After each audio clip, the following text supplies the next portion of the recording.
اعوذ باللہ من الشیطان الرجیم، میں اللہ کی پناہ مانگتا ہوں شیطان مردود سے. I seek refuge in Allah from Satan the rejected one. بسم اللہ الرحمن الرحیم، شروع اللہ کے نام سے جو بڑے مہربان نہایت رحم کرنے والے ہیں. With the name of Allah, the most gracious, the most merciful. لإیلاف قریش، چونکہ قریش کے لوگ عادی ہو گئے ہیں. Because of the familiarity of قریش. ایلافہم رحلۃ الشتاء والصیف، یعنی وہ سردی اور گرمی کے موسموں میں سفر کرنے کے عادی ہو گئے ہیں. That is their familiarity with the trips of winter and summer. فَلْيَعْبُدُوا رَبَّ هَذَا الْبَيْتِ،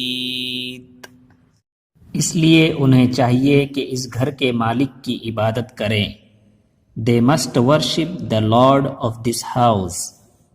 الَّذِي أَطْعَمَهُم مِّن جُوعٍ وَآمَنَهُم مِّن خوف، جس نے ان کو بھوک کی حالت میں کھانا دیا اور ان کو خوف سے امن عطا فرمایا. Who gave them food against hunger and gave them security against fear. اس صورت کا پس منظر یہ ہے کہ جاہلیت کے زمانے میں، یعنی حضور اقدس صلی اللہ علیہ وسلم کی پیدائش سے پہلے، عرب میں لڑائی جھگڑے اور لوٹ مار کا بازار گرم تھا. کوئی شخص آزادی اور امن کے ساتھ سفر نہیں کر سکتا تھا، کیونکہ راستے میں چور ڈاکو یا اس کے دشمن قبیلے کے لوگوں کی طرف سے ہر وقت لوٹ مار کا خطرہ لگا رہتا تھا. لیکن قریش کا قبیلہ کعبے کے پاس رہتا تھا اور اس قبیلے کے لوگ کعبے کی خدمت کرتے تھے، اس لیے سارے عرب کے لوگ ان کی عزت کرتے تھے، اور جب وہ سفر کرتے تو کوئی انہیں لوٹتا نہیں تھا. اس وجہ سے قریش کے لوگوں کا معمول تھا کہ وہ تجارت کے لیے سردیوں میں یمن کا اور گرمیوں میں ملک شام کا سفر کرتے تھے. مکہ میں اگرچہ نہ کھیت تھے نہ باغات، لیکن ان تجارتی سفروں کی وجہ سے وہ خوشحال زندگی گزارتے تھے.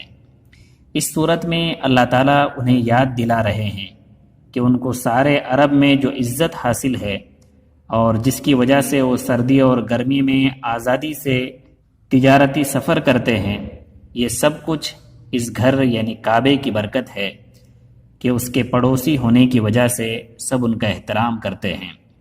اس لیے انہیں چاہیے کہ اس گھر کے مالک یعنی اللہ تعالیٰ کی عبادت کرے اور بتوں کو پوجنا چھوڑ دے، کیونکہ اسی گھر کی وجہ سے انہیں روزی مل رہی ہے اور اسی کی وجہ سے انہیں امن کی نعمت ملی ہوئی ہے.